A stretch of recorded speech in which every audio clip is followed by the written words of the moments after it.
आजच परीची महत्त्वाची मीटिंग होती. मानसी सोबत होतीच, पण फायनान्शियल गोष्टी अखिलच नेहमी मीटिंगमध्ये बोलायचा. तर आज नेमका तो हजर नव्हता. मग काय, आज आरुषला तेच काम करावं लागणार होतं. त्याला सगळं समजावून सांगावं या हेतूने परीने मानसीला आरुषला बोलवायला सांगितलं. तर एक्सटेन्शनवरून त्याला बोलवायचं सोडून आलेच म्हणत ती त्याला बोलवायला गेली. तिला हे आवडलं नव्हतं. काही दिवसांपासून मानसी वेगळंच वागत होती. ट्रीपवरून आल्यापासून तर जास्तच. आता सरकवलेल्या पडद्यातून दोघांची चाललेली मस्ती तिला दिसत होती. आपण ऐकत आहात इश्क रिस्क या कथेचा पुढचा भाग सुरू करण्याआधी प्लीज माझ्या चॅनलला सबस्क्राईब करून घ्या आणि आधीचे पार्ट ऐकले असल्याची खात्री करून घ्या. चला सुरुवात करतेय इश्क रिस्क भाग 18. परीने लॅपटॉप चालू केला एवढा डोर वाजला. मे आय कम इन मॅम?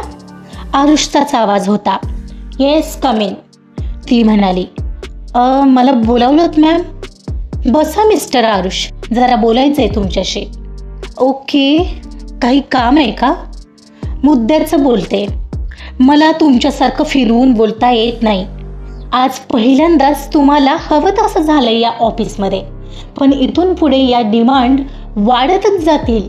म्हणजे मला तरी असंच वाटतं, माझा वचक मीन्स एक बॉसचा वचक राहील का? तो नसावाच का मिस्टर आरुष? डिसिप्लिन, कामाचं नियोजन अगदी चुकीचं असतं का? तुम्हीच सांगा मला. काल असं का बोललात मला तुम्ही? ॲज अ बॉस सक्सेस तर मिळेल, पण ते एन्जॉय करायला कोणी सोबत नसेल. बोलायला खरंच सोपं आहे, पण गेल्या 26-27 वर्षात जो माझा स्वभाव आहे, जे माझे प्रिन्सिपल्स आहेत, ते मी तुमच्या सांगण्यावरून लगेचच तोडायचे. खरंच? Is it possible? परी सगळी मनातली भडास काढून रिकामी झाली. तिच्या बोलण्यावर थोडा विचार करून आरुषने पुढे बोलायला सुरुवात केली. मॅम, ॲज अ एम्प्लॉई मी हे सांगणं खरं तर चुकीचं आहे, पण म्हणतात ना, जळणाऱ्या फांदीवर पक्षीही बसत नाहीत. प्रेमाची गरज सगळ्यांना असते. चुका घडतात काही लोकांकडून आणि चुका कधीच न घडणाऱ्या माणसाला त्याचा राग येतो, साहजिक आहे. पण काय आहे ना मॅम, राग ही चांगली गोष्ट नाही आहे. तिच्यामुळे आपण आपल्यासोबत इतरांचं नुकसान करत असतो. हो, जो रागराग करतो ना, त्यालाही नुकसानच होतं. आता तुम्ही रागाच्या भरात सर्वांना काढलं असतं तर नाही म्हटलं तरी नुकसान झालेलं असतंच ना तुमचं. आणि खरंच आम्ही तुम्हाला त्रास द्यायचा म्हणून हे काही ट्रिपचं काढलं नव्हतं. खरं तर खूप थकलेत हे सगळे, म्हणून मी आलेलो तुमच्याकडे त्यांच्या वतीने अगदी रिक्वेस्ट करत. तुम्ही त्याच्यावर शांतपणे विचार करायला हवा होता. लॉकडाऊन लागलं तेव्हापासून आपल्या जीवाची पर्वा न करता आपलं घर चालवण्यासाठी हे सगळे काम करत होते. मग एवढा फेवर ठीक आहे ना, कारण यापुढे लॉकडाऊन पुन्हा लागण्याची चिन्ह दिसत आहेतच. ओके, पण बिलीव्ह मी, हेच लोक फ्रेश होऊन येतील आणि पुन्हा जोमाने काम करतील. ही कंपनी सोडून जायचा विचार करतील का? तर कधीच नाही. तो शांतपणे सांगत होता एवढ्यात राकेश कॉफी घेऊन आला. त्याने परीसमोर कॉफी दिली आणि आरुषकडे देताना मात्र कप हेळकांडला आणि थोडी कॉफी आरुषच्या शर्टवर सांडली. एक काम धड करता येत नाही का तुला राकेश? परी एकदम राकेशवर चिडली. It's okay ma'am. राकेश काय हे? बरं ठीक आहे, चालतं एवढं, तू जा. तो डोळे मिसकावत शर्टवर सांडलेली कॉफी झाडत त्याला म्हणाला तसं तो सॉरी पुटपुटत निघून गेला. परीला अतिशय आश्चर्य वाटलेलं. तिला वाटलेलं तो त्याच्यावर चिडेल, पण उलट तो आताही त्याला शांतपणे समजावत म्हणालेला पाहून ती त्याला म्हणाली, मिस्टर आरुष, तुमचा शर्ट, अहो पाणी मारा त्यावर, नाही तर खराब होईल. नाही ठीक आहे मॅम, त्याचं तेवढंच लाईफ असेल कदाचित, तो हसत म्हणाला. रिअली? शर्टचं लाईफ? एवढं शांतपणे बोलताय तुम्ही? कसं जमतंय तुम्हाला? नाही खरंच आश्चर्य वाटतंय मला तरी नाही जमत हे. परी मॅम, जमवलं की जमतं हो सगळं. आता हेच बघा ना, कस्टमर केअरमध्ये तुम्ही कॉल लावला आणि त्यांची कितीही चूक असली आणि आपण किती जरी आवाज वाढवला तरीही ते शांतपणेच बोलतात. का? त्यांना राग येत नसेल का आपल्या शिव्या खाऊन? राग तर येत असणार, पण त्यांना त्याचेच पैसे मिळतात. आणखी एक उदाहरण घ्या. समजा तुम्ही एका क्लायंटकडे महत्त्वाच्या डीलसाठी गेला असाल. खूप महत्त्वाची डील आहे. ते कितीही रूढ वागले तरी आपण गोडीगोडीच बोलतो, मनात कितीही राग असला तरीही. म्हणजे थोडक्यात काय तर आपणच ठरवलेलं असतं अमुक व्यक्तीवर आपण राग काढू शकतो आणि अमुक व्यक्तीवर नाही. या ॲक्च्युली इट्स ट्रू, बट तरीही कसं जमतं हे तुम्हाला? It's great. तिच्या चेहऱ्यावर आता किंचित स्माईल आलेली. आमच्या बाबांकडून शिकलोय मी मॅम. तोंडात मधाळपणा आणि डोक्यावर बर्फ नेहमी असावं, त्याने माणसं तुटत नाहीत असं म्हणायचे ते. मीच काल उलट थोडं तुमच्यावर चिडलो. I am really sorry. It's okay. पण खरंच मलाही आवडेल असं वागायला. मला सांगा ना, कसं करता हो तुम्ही हे? माझी मम्मा मला नेहमीच समजावते. पण ती बोलत होती एवढ्यात मानसी आत आली. तशी परी बोलता बोलता थांबली.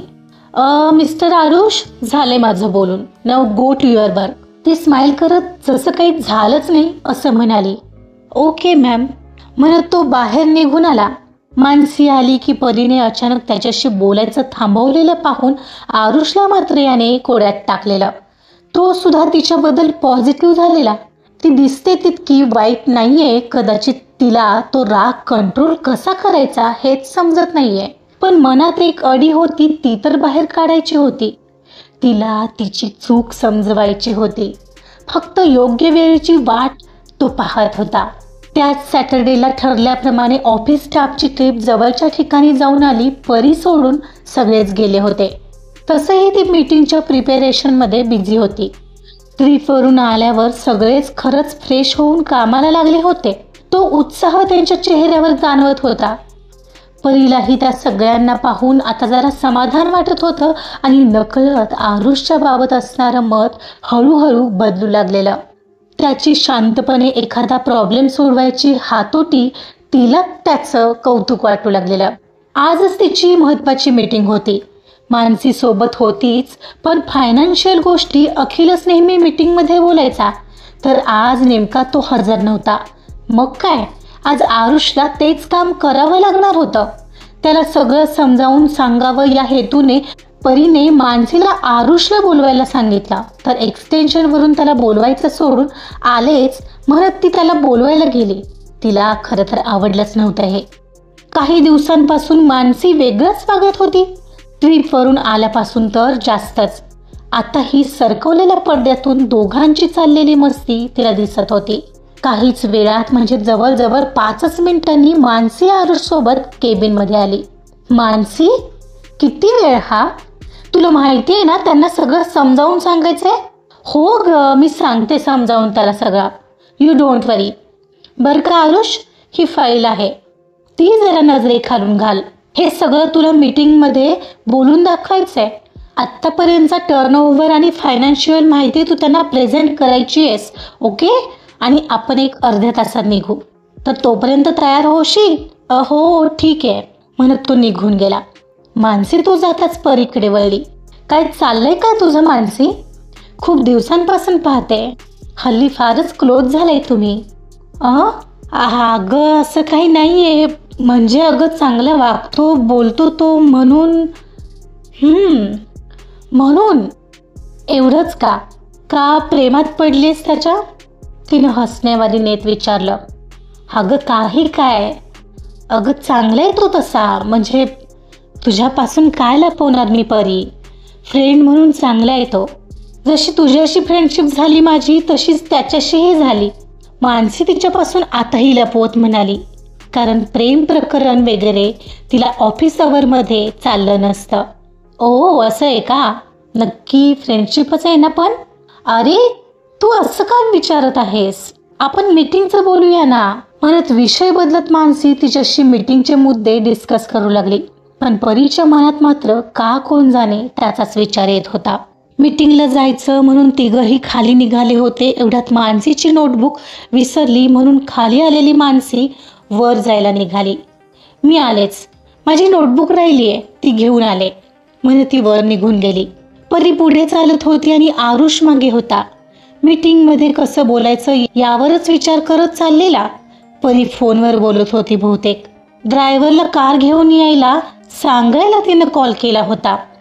ड्रायव्हर, कार घेऊन या, आपल्याला निघायचं एका ठिकाणी, क्विकली या, वेळ लावू नका म्हणत फोन ठेवते तोच आरुषने तिला साईडला घेतलं. इतक्या जोरात की तिच्या हातातला मोबाईल साईडला पडला आणि ती जवळजवळ त्याच्या मिठीत होती. त्याने असं पटकन साईडला घेतलं. एवढंच तिला कळलं का, कशासाठी ते काही समजलं नव्हतं. पण असं अचानक साईडला घेतल्याने तिने घाबरून त्याच्या मजबूत दंडांना पकडलेलं. त्यातूनही तिची त्याच्याशी नजरानजर झाली. काहीतरी झालेलं तेवढ्या वेळात. ती भानावर आली आणि पटकन साईडला होत तिनं डोळ्यांवर गॉगल चढवला.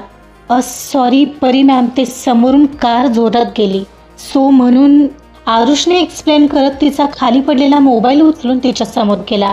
इट्स ओके म्हणत मोबाईल हातात घेत तो विषय तिथेच थांबवून पटकन ती समोर आलेल्या कारचं डोअर ओपन करून आतमध्ये जाऊन ही बसली. तोही पुढे जाऊन ड्रायव्हर शेजारच्या सीटवर बसला. एवढ्यात मानसीही आली आणि परीच्या साईडला बसली. चला अंकल, घ्या पुढे, मानसी म्हणाली आणि कार सुरू झाली. पण परी स्तब्धपणे काहीच झालं नाही अशी काचेतून बाहेर पाहत होती. वरवर दिसणारी परीसारखी कठोर व्यक्ती आज आतून हलली होती. सतत तेच डोळे तिच्या समोर येत होते, न आठवायचा प्रयत्न करूनही. कारमधल्या एफएमला लागलेल्या गाण्याचे शब्द कानावर येत होते. नैना लागे तो जागे, बिना डोरी या धागे, बंधते हैं दो नैना ख्वाब से, ना अता हो ना पता हो, कोरे नैनों में कोई आब से, इसका उसका ना इसका है, जाने कितना है किसका है, कैसी भाषा में है लिखा, कैसा ये इश्क है, अजब सा रिस्क है. आरुषला समोरच्या आरशातून पाठीमागे बसलेली नि काचेतून बाहेर पाहणारी परी दिसत होती. विशेष याचं होतं की तिच्या चेहऱ्यावर कसलेच भाव नव्हते. त्याला मात्र त्या क्षणभरात काय झालं हेच कळालं नव्हतं. अधूनमधून आपोआप त्याची नजर सारखी तिच्याकडे जात होती आणि असं झाल्यावर हृदयाची वाढणारी स्पंदनं काहीतरी झालंय याची जाणीव करून देत होती. तो देखील विचलित झालेला. आजचा भाग इथंच संपलेला आहे. त्या एका क्षणाने आरुष आणि परीचं लाईफ बदलणार तर नाही आहे ना? बघूया पुढं काय होतंय. त्यासाठी ऐकत रहा इश्क रिस्क कथा. आवडत असेल तर प्लीज लाईक करा, सबस्क्राईब करा आणि शेअरसुद्धा करा. Thank you so much.